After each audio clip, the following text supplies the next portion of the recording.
heard holy before, or at least sang it in a church song once or twice. And for most people, this idea is really just connected to being a morally good person. So God is holy because he's morally perfect. Yeah, that is part of it.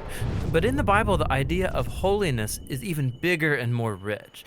What it's really describing is how God is the creative force behind the whole universe. He's the one and only being with the power to make a world full of such beauty and life. And so all these abilities, they make God utterly unique, which is the meaning of the word holy. So a helpful way to think about God's holiness is by using the sun as a metaphor. The sun is unique, at least within our solar system, and it's really powerful. It's the source of all this beautiful life on our planet. And so you could say that the sun is holy.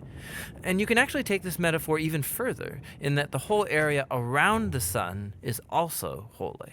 Yeah, because the closer you get to the sun, the more intense it gets. Yeah, exactly. So that very power and goodness that generates all this life is also dangerous. I mean, the sun, if you get too close, will annihilate you. And in the same way, there's this paradox at the heart of God's own holiness, because if you're impure, his presence is dangerous to you. And not because it's bad, but because it's so good. And so the first time we see this paradox of God's holiness, it's in the story of Moses and the burning bush. So God tells Moses to take off his sandals because he's standing on holy ground.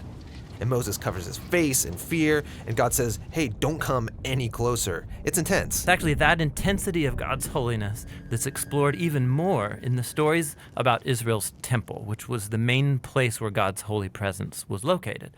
And at the center of the temple was this room called the Most Holy Place, this the hot spot of God's presence. And whether you're an Israelite living in the land around the temple or a priest working right in the temple, you're in proximity to God's holy presence, which is dangerous. Yeah, this is a problem. So how's it supposed to work? Well, in the Bible, the solution is that you need to become pure. So like being morally pure. Yeah, and that's easy enough to understand. But the Bible spends a lot of time talking about another kind of purity, being ritually pure, which is a state where you separate yourself from anything related to death, like touching things like diseased skin or dead bodies or even certain bodily fluids. All these make you impure. And becoming ritually impure isn't necessarily sinful. What's wrong is waltzing into God's presence when you're in an impure state. And so that's why God gave the Israelites very clear instructions for knowing when they were impure, steps to become pure, so that they could go into the temple again. So that's what the book of Leviticus is about. Right.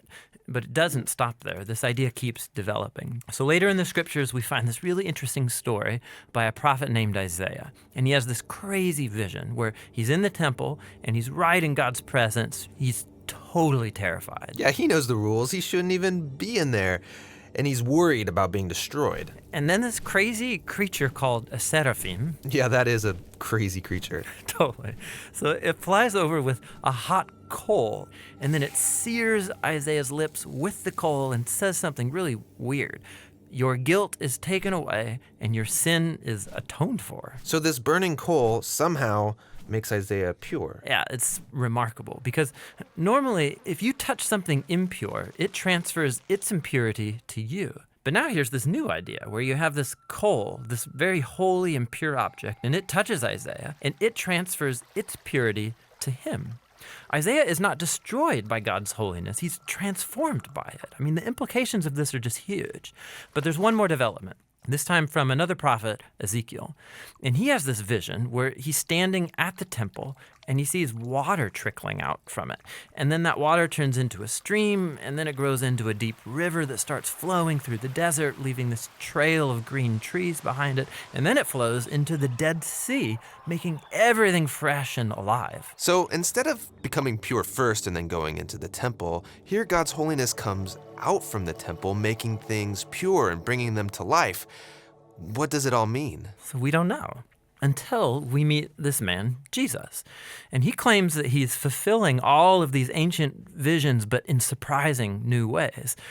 So Jesus, he went around touching people who are impure, people with skin diseases, a woman with chronic bleeding, or dead people. And when he touches them, their impurity should transfer over to Jesus, but instead, Jesus' purity transfers to them and actually heals their bodies. Jesus is like that holy coal in Isaiah's vision. Right. And Jesus claimed that he was the human embodiment of God's own holiness, and that he and his followers were now God's temple, so that through them, God's holy presence would go out into the world and bring life and healing and hope. And so this is why Jesus described his followers as having streams of living water flowing out of them. So this is our part of the story where we find ourselves now, but where's this all heading? So the last pages of the Bible end with a final vision about God's holiness. And this time it's by a guy named John. And in his vision, we see the whole world made completely new. The entire earth has become God's temple. And Ezekiel's river is there, flowing out of God's presence, immersing all of creation, removing all impurity, and bringing everything back to life.